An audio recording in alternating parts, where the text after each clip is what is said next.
Welcome back to another episode of Blue Collar Happy Hour. We have here local entrepreneur, local pilot, local realtor, local businessman. Luke, how's it going today? I'm good, fellas. Thanks for having me in. Luke Hegge here has his own real estate company, correct? Your own brokerage? That's correct. Here in Yes, sir. town? Yep. You have your pilot's license? Well, I have a student pilot's license currently. Yeah. But you own a plane. I do. Yep. I've done quite a bit of flying in it. Okay. I love it. Yeah. I have to pass the written test to be a licensed pilot to take passengers. I know you've gone up and use it on weekends to go fishing in Canada and Yeah. that's crazy. Just be able to go wherever you want. Yeah. So as a student pilot, I can fly alone, or I can fly with my instructor, or any other licensed pilot can be with me in the plane. And so just this past. Well, not this past November, but the November prior, my younger son Axel and I and my younger brother Tom took my little plane out to southern Colorado. We went mule deer hunting. That's so cool. That's awesome. Oh, that's awesome. Yeah, That'd be so fun. It was awesome. It was cool because Axel, he loves hunting. He's also been through the pilot's course to get his license. Oh, really? Yeah. Oh, that's sweet. Yeah. So he knows how to fly the plane. He's flown my plane. Oh, wow. With the instructor, but he was able to see, we diverted a little bit north on the way out to take the scenic route. So we went over the Black Hills, and he got to see Mount Rushmore kind of eye to eye with the pilots. That's so insane. cool. So that was fun. Yeah, it was a neat thing to be able to share with him. Wow. for sure. How crazy. How old is Axel? So he's 13 now. So he was 12. Dang. when we Shout did out that. Axel. I could not imagine being 13 years old and being able to just go hey, Dad, you think we can go to, Canada? You think we can go to Mount Rushmore? You think we Dude, could just go? to have the knowledge of flying a plane at 13. Crazy. That's so cool. And he's one of those kids that he's capable. I mean, when he goes through driver's ed, it's I'm not worried. Yeah. It's and so for him to fly the plane, obviously it was a new for him right away. But Yeah. but he's right at home. That is so freaking cool. So, Luke, you also owned a flooring company previously. How long did you own the flooring company? Yeah. So when I was growing up, first off, my dad told us, all of us. I have two brothers, so there's three boys in the family. College is not an option. You guys are going to learn a trade, and that's how you're going to support yourself. So we came from a very religious, very strict religious background. We were raised. I call it a cult now. I mean Yeah. that may be up for interpretation. But if that's not a cult, then there are no cults. I think you might be the first person that I've ever heard their parents told them, no college. Don't even think about it. Right. In fact, I've talked with John Eberhardt recently about this, because he was all pro college when I was going to school here in Pine City in elementary school, and my parents told him one time at a teachers conference that our boys aren't going to college. And John said, and I remember this, and I talked to John about this just last summer. I said, John looked at my dad and said, well, then they can pump my gas at John Standard then when they graduate high school. Oh, my God. At a teachers conference. And so, the funny thing is, I saw Savage. right? And so anyway, so we were taught we had to learn a trade so that we could support ourselves. And getting back to the John Eberhardt story, this summer when I was golfing with him, I asked him if he remembers that, and he laughed, and he did remember that. That's funny. And what's great is I've done flooring in multiple houses for John. Yep. We love golfing together. I've sold real estate for John. We've done a lot of business. Yeah. And I've made a lot of money off John.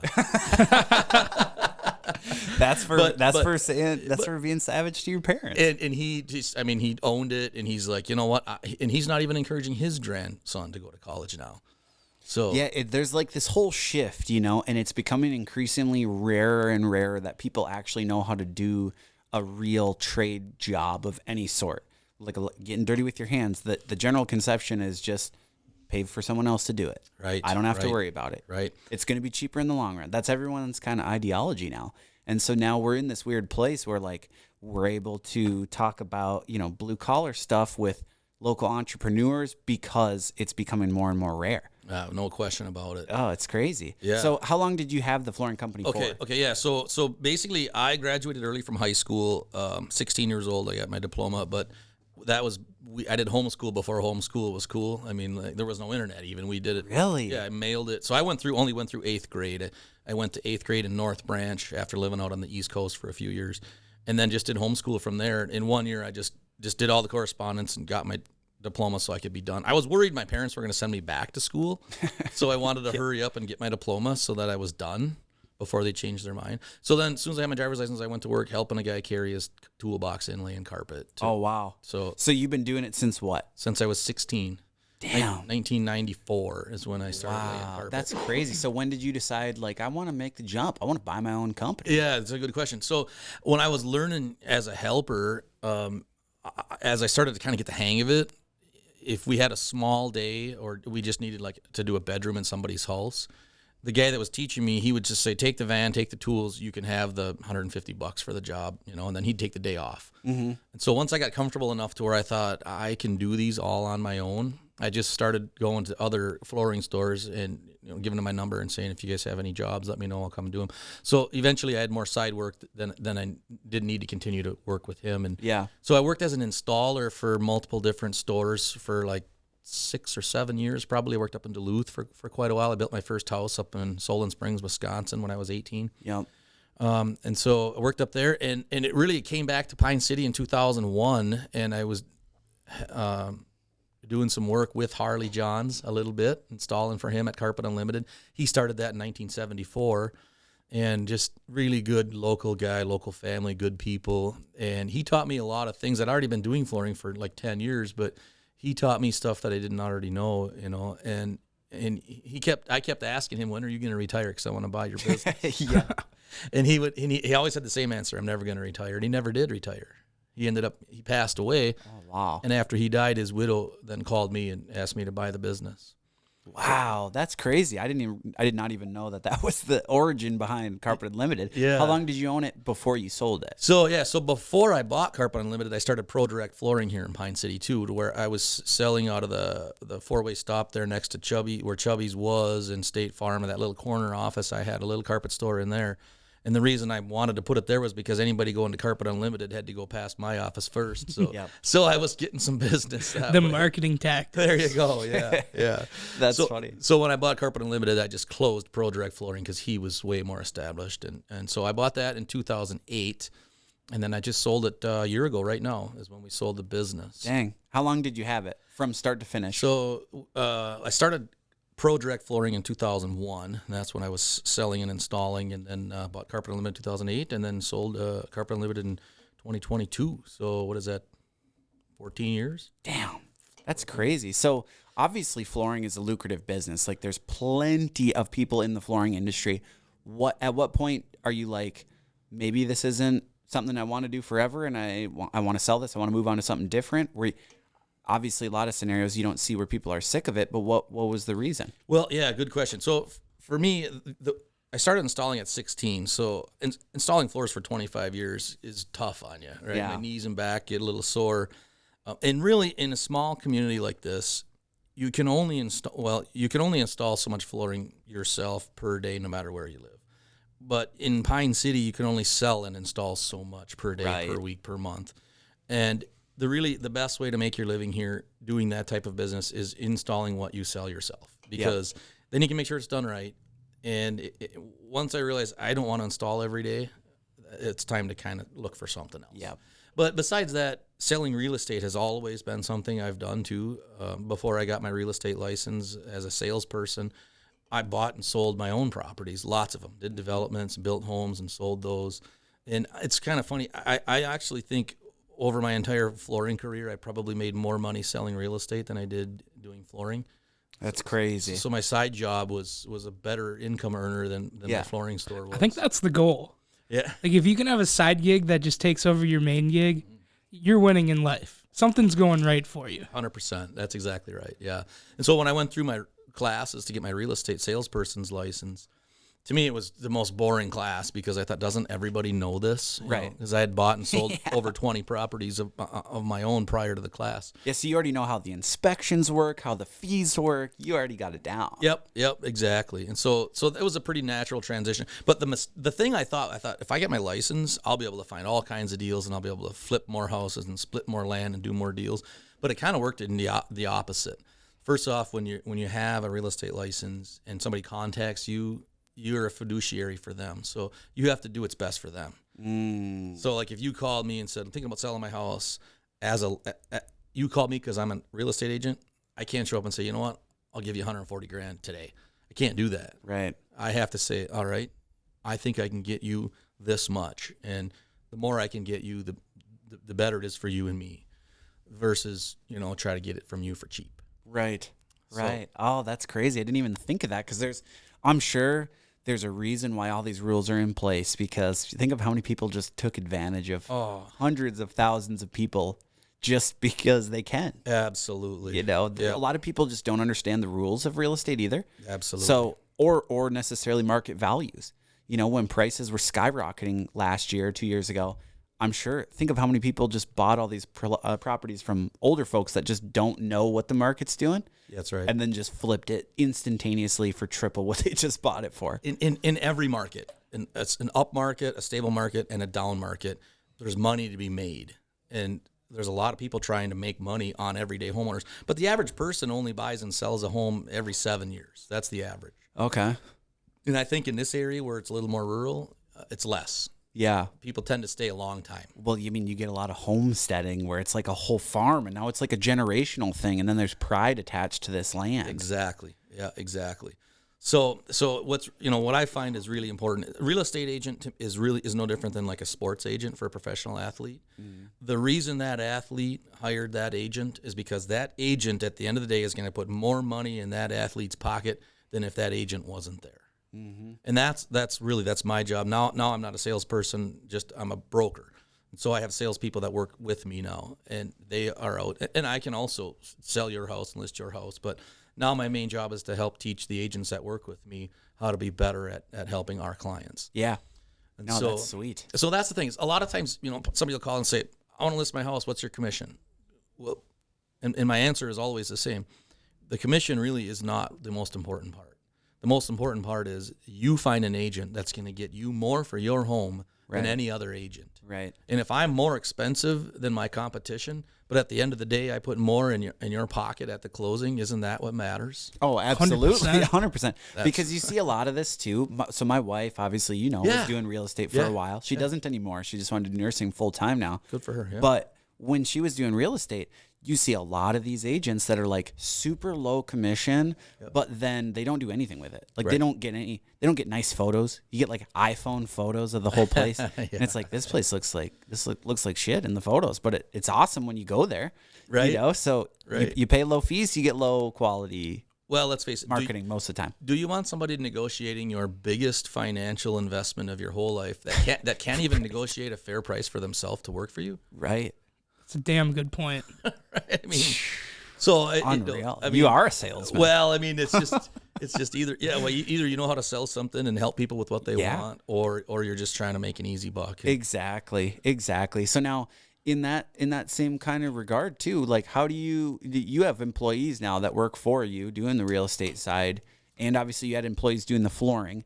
What is like a key detail for keeping employees long term in a job like? Let's go with the flooring specifically, because I guess that's more blue collar geared. Okay, yeah. In the flooring industry, what is to stop someone from just doing exactly what you did, doing a whole bunch of side work, and then until they can do it on their own? Well, that's a great point. And I always worked as a subcontractor, and my employees were always subcontractors. Mm.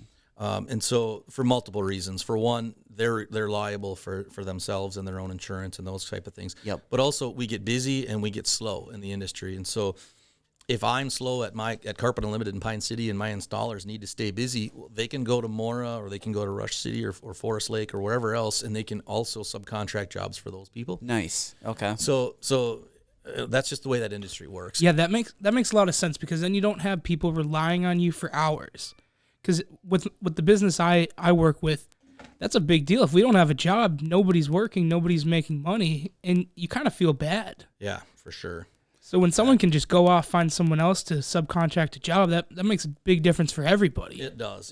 And so that also at the same time presents its own challenges, because sometimes one of my installers, if I've got a really good installer, might start getting more jobs from one of my competitors, and now I can't get them when I need them because they're already busy. Or what I've seen happen more lately the last 7 to 10 years, they just simply sell their own materials directly to people. Yep. With social media and, word gets around, everybody, it's just faster than it does. And you don't have to have a showroom necessarily anymore all the time. You can bring samples to your home, and those people, good for them, right? I mean, they can sell it, they can install it. So that was a challenge, and if you're teaching somebody like I was when I was 16 to go from basically no skill to a full-blown installer, they're going to leave. Because that's all they know. And they know, that's- hey, I can do everything of this, and I'm going to make more money. Absolutely. Yeah, that's what I did. That's what the person that taught me did. That's just how it works. And the same is in every trade, right? The framers and plumbers and all of them guys, their helpers learn it, and now they're their competition. Right. Yeah. I think that's just pretty much in every industry, really. That's I think once you learn the skill, you just have that quality. And if the other aspects of it are worth dealing with, then make the jump. Here's the thing that deters a lot of people, though, is they don't understand. You got to take all the phone calls. You got to make the website. You got to update the website. You got to follow up with all these people. You got to, if there's something wrong with something, you got to pay to fix that. That's exactly right. A lot of people don't understand these things. And if there's a problem and you don't know how to fix it, where are you going to turn? Exactly. You just got to go into the pocketbook, Yeah. or your own time to go fix it. That's right. Either or sometimes both. So that's where this huge struggle comes. What do you think is another gripe in the flooring industry that you hey, this aspect of it just sucks? Man, I can tell you, installation is everything when it comes to flooring. I mean, if it's not done right, you could have the nicest material in the whole world, but when it starts to crack or wrinkle or fall apart, it looks terrible. Yeah. Right. Oh, for sure. And so in this part of the world where we live, the extremes in the climate, between a super dry, cold winter to the humid, hot summer, it's hard to find stable floor covering that can handle all of that. Carpet gets loose and soft in the summertime when it's hot, and then it shrinks in the wintertime, and and then you end up getting wrinkles in it. Mm-hmm. And people think, well, it wasn't installed properly. It may have been installed properly, but the conditions, if you installed it when it's 20 below outside, you pull it out of the trailer and you bring it in, you roll it out, and you leave the same day. That material didn't have time to really warm up and get soft before it was finished installed. So that was a challenge in flooring. And the other challenge too was people see commercials on TV for free installation. Yes. And they would come in and how much you charge for installation? $1 a square foot, $1.25 a square foot. Oh, well, it's free at Home Depot. It's unbelievable how that marketing works on people. It's insane. You're going to pay 10 times more in the end, but you get free installation, and that's what you care about? They heard the word free, and they believe it. It's the headlines. It's the free shipping phenomenon, too, where it's I'll spend $100 just to get free shipping instead of paying the $25 plus $3 shipping. Right? Yeah, it's crazy. And the same thing happens in the real estate business, too. You see commercials on TV, 1% listing, or these different brokerages that offer these services. We'll sell your house in 2 weeks, less $500 listing fee. That's it. Why pay $10,000 to a traditional real estate agent? It's insane. And people fall for that stuff, God. But what they're missing out on is they get some agent that's from out of town that doesn't know our community, that doesn't know that, they probably could have split 3 pieces off of that house and sold those first, and still sold the house for what you sold the whole thing for. And so those are the kinds of things that, there's a lot of different options when it comes to selling a piece of real estate. In fact, a lot of times you can change it and increase the profit for the owner. Yeah. Split something off, or absolutely add one single bedroom, put one wall and one closet up, boom, you just got another 10 grand right there. For sure. Or whatever, it's crazy when it comes to real estate, and it's all about just perception. Yeah. Who wants to buy it, and what are they willing to pay? Your demographic alone changes what you can price it at. Insane. Yeah, I can't even imagine how many facets you got to run through in your mental checklist when you're pricing shit out. Yeah, that's just crazy to me. In real estate or flooring, is there any other professions or trades that the flooring guys kind of got beef with? Oh, it's my favorite question. Where it's oh, these electricians, they suck. They're leaving garbage all over my floor. So you've heard that already. Yeah. Oh, yeah. Yeah. That's kind of the running joke on the podcast is the electricians are messy.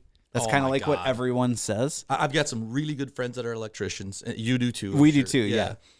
But my goodness, couldn't they just bring a bucket along with them to put their wrappers in, for Pete's sake, right? Mm-hmm. Oh, my God. Well, I wouldn't know. I've never worked, I guess, a place where I'm in a capacity I got to worry about electricians leaving If garbage all over. But if I was going to install carpet in a new house, for a fact, I know when I get there, underneath every single receptacle is the wrapper from the outlet cover and all the clippings from the wires when they had to put it right there. And then on the next one, there's that one, there's that one.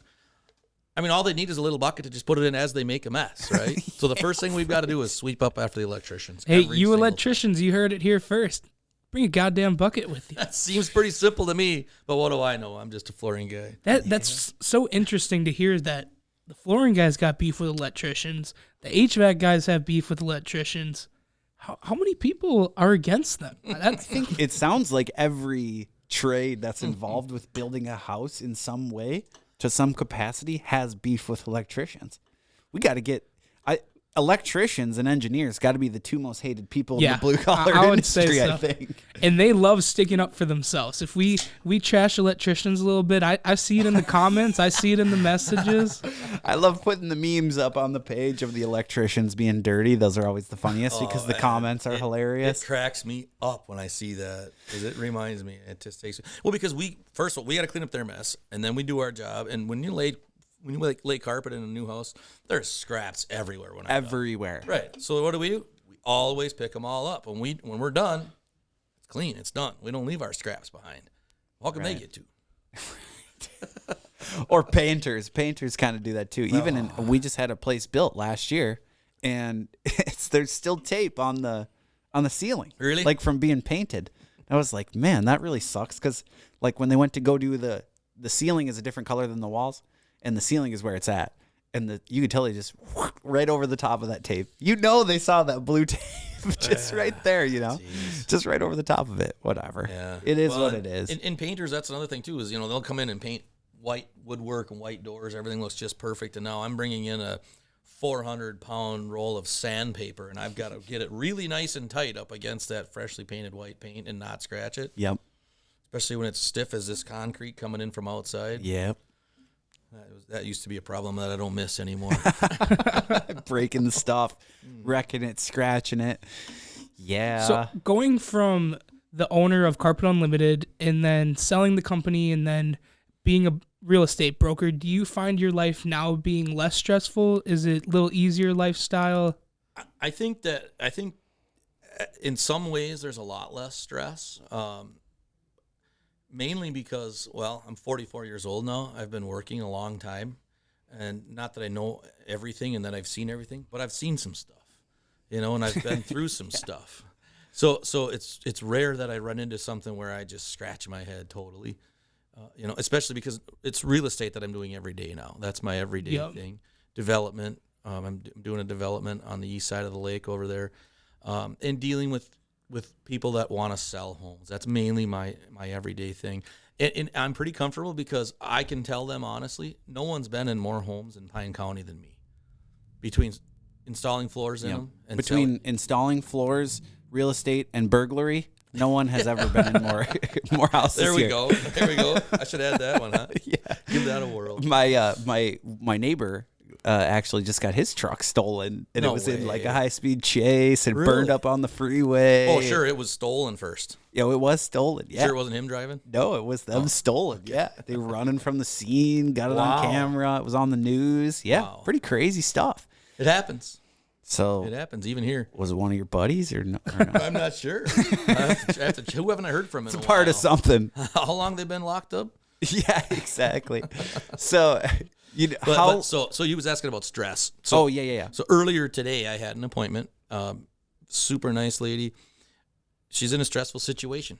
Gonna sell the house. Wants to sell the house. And so, I have a good friend that's a retired builder that I go fishing with up in Canada, and I've talked with him many times. What direction do I encourage my kids to go? Because I was told no college, right? And it worked out learning a trade, but I don't. Maybe they should go to college. Maybe they shouldn't go to college.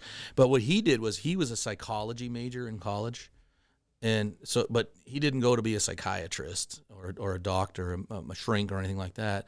It was just what his parents told him to do, and he used that psychology to turn it into an amazing carpentry career, where he had employees and people working for him, not only clients on the retail sales end of it, but also motivating the guys to get their work done. Learning how to work with people is what made him successful as a carpenter. And that's probably the one thing I'm going to encourage my kids to learn, to, even if it's just a little bit of psychology. If you know how people think, it doesn't matter what your job is, it's going to be easier. Yeah, 100%. Absolutely. Because I feel like there's business owners that they might be the hardest working person, they might be the smartest person, but if you can't deal with people or know how to deal with your employees or the customers, then how far can you really go? 100%. And that's where I was going with the stressful part about real estate. Everybody has a situation. Everyone. And the majority of people that are selling, well, there's always a reason why they're selling their house. Yeah. Why are they selling it? And that's the first thing I want to know. I want to get to know this person a little bit because I can help them better if I know their situation. So psychology is the first thing that comes into play. First off, I've got to get to know them a little bit. They've got to get to know me a little bit. They've got to understand that I'm not here to take 6% of their sale of their house. I'm here to help them get more money than they would without me. Because I'm here, they're going to walk away with more money. And so it can be very stressful because people get themselves in tough spots. Oh, I believe that, especially spots. Financially. That's where what it's I'm like saying. Way upside down in the house. Yes. Like, man, you owe a lot more than this thing is worth. And it's like, all right, we got to get rid of this quick because my child needs this, or they're going there, or I'm getting divorced, or I got divorced, or whatever. And you got to hear out the story. You have to care, and I do care. I mean, I like people. That is, I don't have to put that on. I just do. And so it's easy to carry that stress. Like, man, I got to get this place sold for that person, right? I mean, this is important. And then you get it sold, and then prior to closing, something happens. The buyer, I had one. The buyer got in a car accident the day before closing, and they couldn't buy it. They had to put it back up for sale. My poor sellers were all moved out, ready to close, and it's like, bam, can't close. Back to square one. Find a new buyer. It just so it can be very stressful. It can. So being in the flooring industry for so long, what are some crazy things you've seen going into like a homeowner's house? Oh, man. I'm sure with flooring, it's got to be nuts because you have all sorts of excuses like, hey, my sump pump flooded and there's literally poop everywhere. Come and do the floor. All right. The first one that pops in my head, I was working out northeast to here about 25 miles. And I was going to put a new bathroom. I didn't sell the job. I was actually installing for another store. I was just the installer. So I picked up the roll of sheet vinyl to put in a bathroom. All I have is an address and the size of the bathroom. So I get there, knock on the door. They're playing video games on the couch, right? And they said, bathroom's down the hall. They didn't even get up, All right, so I make my way down there. I open the door and I look in the bathroom. I can't even see the toilet. What do you mean? I looked down the hall and I said, what's going on in this bathroom? And they said, the toilet's broke. It's been broke for a long time. They just kept using it. No way. So there's just like the whole bathroom's It was like a poop? mound of toilet paper and piss and shit where the toilet used to be, covered like 3/4 of the way to the ceiling. Holy fucking shit. And I'm supposed to put a new floor in there. Oh my God. So how did you handle that? What is like, what's the conversation like? You're like, that's the hard pass. I went right back to my truck and I drove back to the store where I picked up the roll of vinyl and I gave it back to him and said, I'm not doing that job. God, no. You're on your own. There's a damn reason they found someone else to do that for them.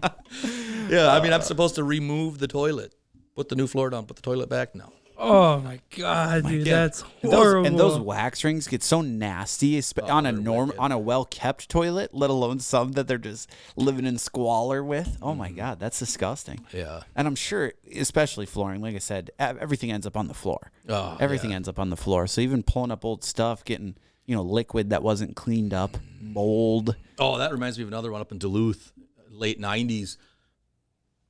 Somebody was murdered in a motel room up there, and I seen it on the news. And then 3-4 days, maybe a week later, I load up my material for the job I was working for. I go to the motel, the same room where this person was murdered. Oh my God. So I go in there, and there's like a square cut out of the middle where the body was, and fresh plywood because the blood obviously soaked through the carpet and the pad and into the plywood. So that was all. So I had to tear the rest of the carpet out and replace put new carpet in that room. So that was an interesting one. That had to feel a little creepy. It was a little creepy, and it was a woman that murdered a man there. I don't know. That just made it. She was a big, tough woman. I seen her on the news. It made it extra creepy. Oh man. That it was like a weird scenario. That's another thing too. I've heard that these restoration companies, massive side work for these guys is rebuilding crime scenes, and anything that has any sort of hazardous waste, what they would consider any bodily fluid from any death, Bodily spill of any kind. yeah, anything that touches has to be replaced. I knew a guy in Grand Forks where I went to college that did that for side work, and he had to do an apartment for an apartment complex where someone had been murdered, and there was blood splatter everywhere, he was saying, and he's got to replace everything. Yeah, He's you like, can't just paint over it. You have to cut the sheetrock out. yeah, you got to get rid of it entirely, no matter what bodily fluid it is. And so he was like, it's an absolute heyday. It sucks because it's kind of gross, but you walk in, you're like, this one sheet of plywood has a spec on this side and this side. If there's so much per square footage, you got to replace the whole thing. Otherwise, I just cut a hole in it, patch it, call it a day. But like, it doesn't cost the same as a normal patch because it's hazard pay. Mm-hmm. And so it's like, he's like, easy money. It sucks, but it's really easy money, really good money. Yeah, it sounds like it's a little give and take there. Yeah, because like you could probably stumble on some pretty gross job sites, I would imagine. I had some really good friends that did that for a living with biotech. You probably know Mark Kropodowski from Chisago or for Forest Lake. I don't know. The name doesn't sound familiar to me. Okay. But if we got any blood spills or anything, we might have to get his contact. Yeah. He's the guy. Biotech is the name of his company, and he had a few employees that were really good friends of mine. Man, they had some stories. I couldn't even imagine. Oh, they had one. Everyone you stumble into is a story. You know, it's like, oh my God. And sometimes they don't find the deceased for months, and in the summertime, and they just drip through the floors. Oh my God. And then you're replacing whole floor to ceiling remodel. Those guys. Ooh, and yeah, that would not be. So now, as a real estate agent, do you have to disclose if someone died in that house? Oh, great question. I've always wanted to know this. And there's a legal answer there. So a murder needs to be disclosed. Okay. A natural death or a suicide does not. Oh my, suicide. I mean, how does suicide not have to be disclosed? I mean, they're protected. Yeah, the deceased is protected. The family's protected. It is not. Wow. It does not need to be. But shared. if it's a murder, then you know. Yep. And it's easy to remember for me as a broker because if it's a murder, you probably heard about it. Yeah. Right. Whereas if like my mother passed away and my dad's in her living room. Yep. It's not on the news. Doesn't need to be disclosed. Yeah. Yeah. I definitely most don't of the think time that it's not. needs to be disclosed. Yeah. I mean, someone's died in almost every house. Have you had your hands on, I guess that's a weird way to word it, but have you been trying to sell a house where someone was murdered in before? Is that? I've never sold one where there was a murder. I've sold many where there's been deaths in the house. Yeah. Another one that on every sale, there's a question in the disclosures, are there any human remains on the property? Oh yeah, I suppose old grave sites. I sold one whatever. up in Willow River where we're going through it. It's just a routine. I expect everybody to check no, and they said, "Yep." I said, "Wait." What the fuck you mean? Did you read that question properly? Let me read that to you. Are there human remains on the property? Yes. Okay. Where? Now we need to. I think we need a little explaining. We're going to draw a map. Where we have a lot of friends that are in equipment operation of some sort, and it seems like everyone eventually stumbles on human bones or bones that they believe to be human that end up eventually getting tested to be like animal bones or dog or whatever. Well, a lot of people lived here before we have, right? I mean, Exactly. they're somewhere. The bones are somewhere. Thousands and thousands and thousands of years, and Yeah. there's other animals walking around here before us too. No question. Some of these big bones are still out there. No question. Even if it's not a person, it's something. Right? I was looking at this news clip or something. I was reading this about people in Egypt that live in a place where there's a lot of artifacts where the ancient Egyptians were, and they will dig under their house, find artifacts, and make millions of dollars Nice. from something that was there thousands upon thousands of years ago. Like, I can't imagine if I could go in my backyard and who knows, I'd dig something up worth $1 billion. Well, I Might mean, be. here's the thing too. There's a ton of Native American artifacts around a lot of the lakes around here. I mean, a lot of our lakes here are pretty developed for the most part now, but I remember as a kid, like my grandpa talking about at their place, they found some stuff on their little beach, their little shoreline there, and yeah. I mean, just random stuff. The fur post? That is all over here still. Yeah, all by the fur post in the river here. Yeah, it's pretty crazy. So we have some of that here too. My dad built a house down in Rock Creek in 1993, and dug a full basement with a walkout basement. And, if you've got a walkout basement, the footings are down 6 feet below the basement concrete level, so you're digging way down. And I'll never forget it. I was standing next to the excavator when they scooped down. They were 6 feet deep, and he dumped a pile of dirt, and the dirt swept away, and an absolute perfect arrowhead laid right on top of that pile of dirt. That thing was 8 feet below the ground. That's badass. That's sweet. Unbelievable.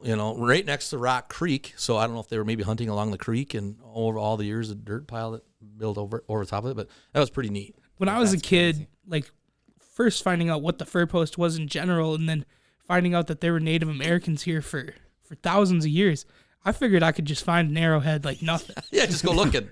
I remember just walking around being like, I'm going to find one day. Well, that's the thing, too. might. Everything just constantly gets pushed down, and then it's like, as a kid, you're like sifting through rocks in a parking lot, being like, yeah, I'm gonna stumble across something. Stumble across something right now. Keep looking, man. Don't give up. You ever get into a situation where you're trying to sell a property, and then all of a sudden it's like, I didn't realize that there was this, not necessarily an artifact, but maybe like some sort of furniture or some facet that they're trying to sell that ends up being worth a lot more?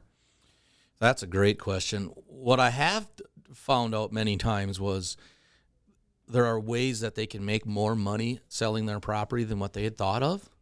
More on the lines of the property itself, not necessarily anything in the home, because that's all considered personal property. Mm-hmm. So I haven't come across anything that in a personal item or a piece of furniture, that has any good story behind it. But like just last summer, I had a guy called me and said, I want to sell my cabin on 80 acres up in Markville. And so I looked it up on the computer right away, and he's got all kinds of road frontage. And I said, well, why don't we sell a couple of 10s off of it?